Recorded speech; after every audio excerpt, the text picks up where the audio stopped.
Alar Mangimäe Cloud on kirjutanud raamatu ja see on väga eriline raamat, kuna tegemist on targa mehe ja tehisintellekti ühistööga. Ja äsja on toimunud ka väga erakordne ja väga teistmoodi raamatuesitlus. Minu kõrval on Rain Tunger ja temaga ma tahan väga rääkida, kuna tere Rain, sinu sellisest väärikast nimetusest on ju siis rääkinud sellest ettevõtja muusikuga külalislahkuse eestkõneleja. Alustame kõigepealt sellest, et mis on sinu esimesed muljed sellest kõigest, mis sa nägid ja koged? Minu jaoks on see täiesti erakordne, et tõepoolest ma olen tulnud natukene nagu mingi fantaasia maailma, et ma sain minna oma sisemisele rännakule. Siin on see produktsioon on täiesti esmaklassiline, näha sellist installatsiooni, hologrammi, seal on lugu taga, millega ma läksin kohe kaasa, tekitas enda sees küsimusi ja erinevaid tundeid, nii et ma olen väga rahul, ma olen täidetud ja tõstetud ja et selles suhtes on ikka ja tänutunne, et saan sellest osa. Ja mina olen sinuga nõus, minu jaoks oli see ka, seal oli nii palju asju, mida ma enda sees nagu läbi elasin ja siis mu pea töötas nagu korralik arvuti, nii et tulles kuulama seda lugu inimese arvuti kirjutamist, olin ma ise nagu arvuti.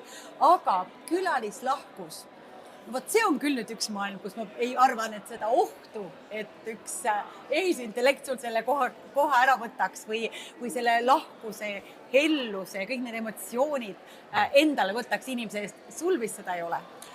Ei oska öelda, et see, mis meid ees ootab, on müsteerium.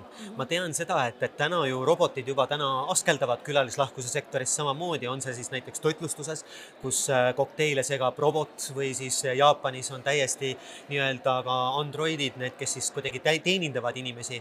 Ja vaadates, kui see ChatGPT on ka pigem hästi toetav, tunnetele kuidagi viitav ja valideeriv, siis ma pakun, et võib-olla see ei ole kaugel, kus inimese parim sõber võib sellist külalislahkust võib osutada hoopis tehisintellekt. Nii et ma seda ei eitaks.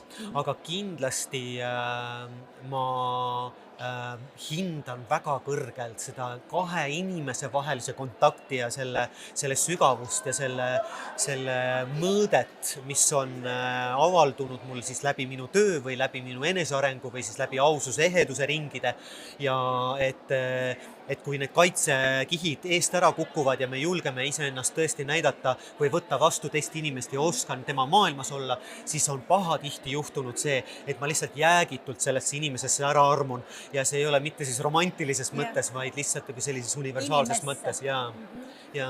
Aga ütle mulle sellist asja ja samas, kui me räägime nüüd, et ikkagi need robotid juba maailmas kuskil töötavad ja nad teenindavad siiski, võib-olla on selline robotite ilmumine sinna teenindusfääri hoopiski kõva konkurents sellele inimesele, kes on vahepeal selles närvilises maailmas unustanud ära oma inimlikkuse, ent ta näeb, et ta peab tooma välja endast kõik need küljed, mida veel täna, kui selle arvutil ei ole teadmist, tal veel ei ole ja on parem teenindaja. Äkki see konkurents on talle isegi heas mõttes kasulik kohk?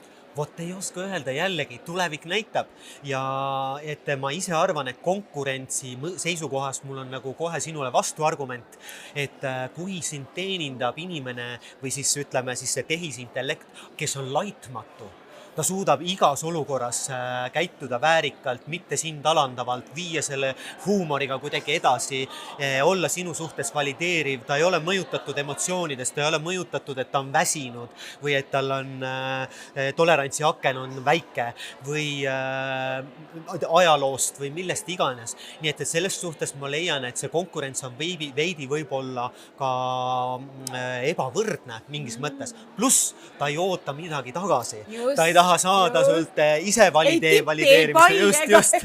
Nii et sellest, aga see on tore nagu mõttemäng, et ma ise arvan, et inimesele kontakti täna ei asenda mitte miski, et see on AI inimesele kontakt ja see on omaette maailm ja kindlasti seal on sarnasusi ja mida me saame nagu üle võtta ja üle kanda, aga ikkagi inimeselt inimesele jääb ainulaadseks ja siin ei ole mingit küsimust.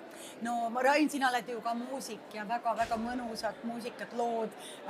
Minule meeldis, kui siin sellel esitusel oli see lause, et vahest on see muusika juba pillides enne, kui nad kõlama hakkavad ja see selline muusikasse süübi või muusikasse minev tehisintellekt.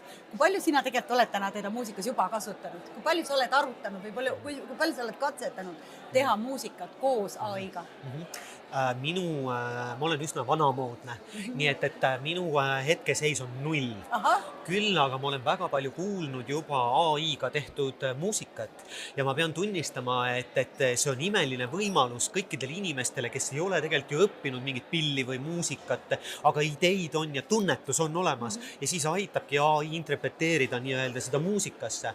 Nüüd seda muusikat kuulates detailselt, siis tõepoolest siukse ühtlase tervikuna ma näen, et see on tore, aga täna ta on veel ikkagi natukene liiga täiuslik ja instrumendid kõlavad kuidagi plassilt, et need saab aru, et ma saan nagu päris kergesti saan aru, et see on AI tehtud aga ma arvan, et varsti tuleb ka siis mingi AI, kes võtab ära selle, et see muusika ei oleks liiga AI. Ja siis tuleb sinna võib-olla see mikrosekund, kus inimesed ju eksivad, kas sel pausil tuleb hääl natuke hiljem sisse või instrumendiga käib mingisugune väikes vääratus ja nii edasi, et need vääratused teevadki selle muusikast nagu elava. Ja nii et jällegi olen väga põnevil, kuidas see kõik areneb, aga kindlasti see annab väga palju uusi võimalusi. Rain, aga sina oled ka üks väga avatud inimene, sina oled põnevil, sina oled positiivne ja sina võtad selle kõik vastu, aga kas siis võib üks päev juhtuda, et seal AI-l on teadus? Nii nagu me siin spekuleerime ja räägime sellest ulme dokumentaalis ja mulle väga meeldib see, et meie Mangim on jätnud endale puhtad käed selle koha pealt, et sina otsusta, on see dokumentalistika, on see ulme. Et kas see võib olla, et tal on üks päev teadus? Kas me jõuame üks päev sinna? Sa oled ju põnevel, mis sa arvad? Kardad sa seda? Ma ei saa karta seda, sellepärast, et varem või hiljem meie tee lõpeb. Ja elu on kogu aeg muutumises ja tõepoolest, et just kui nüüd need arengud on nii kiired ja seoses siis globaalse soojenemisega ja et isegi, et ma just küsisin Gemini käest, et kuule, et mul on kuidagi hirm selle eest, kuidas inimene ekspluateerib planeeti, et kas me oleme nagu hukule määratud ja ta tunnistas, et jah, oleme küll. Ja siis ma küsisin, et aga kui sina oleksid nagu see põhimees, kes otsustab, siis mida sa teeksid? Ja siis ütles, et isegi need valikud enam ei aita, et ütles, et paraku, et kui panna lennundus seisma, kui ühtegi puud enam maha ei raiuks, kui ikka oleme hiljaks. Just, siis paraku need muutused on juba nii suured, et 20 aasta pärast rahvaränded on nii massilised, et see nagu hävitab ka demokraatia ja see kõik on nii pahupidi keeratud, et inimkond nagu saab kokku puutuda selle segadusega, selle kaosega veelgi suuremal määral. Pluss AI, mis tekitab ju tohutut hirmu, et võtavad kõik töökohad ära ja mis sealt edasi saab. Nii et kui ma vaatan sellele kõigele otsa, siis mul tekibki nagu niisugune teatavast mõttest nagu kas nüüd rõõmustada või nutta, ma ei saa aru. Aga eneseareng on toonud mind alati sellesse, et see on lihtsalt üks teekond. Ma ei saa valida, mis siin ees on. Ja et mida ma saan valida, on ainult see praegune hetk. Ja teha sellest oma parim. Ja maailmas eksisteerib ju kogu aeg hea ja halb. Et öeldakse, et AI võib kasutada ära sõjas ja tõenäoliselt keegi kasutabki seda ära sõjas, aga seda võib ka kasutada ära teaduses, mis aitab lahendada meil eksistentsiaalseid probleeme ja tõenäoliselt keegi seda teeb ka.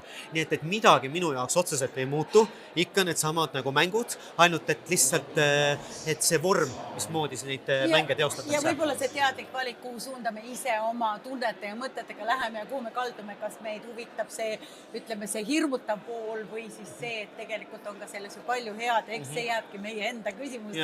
Tuleb lihtsalt sellest läbi minna, aga aitäh sulle, mul oli väga tore, et jälle vestelda. Aitäh sulle. Ja kes tahab osta, minge mangim.com, see on imeline raamat.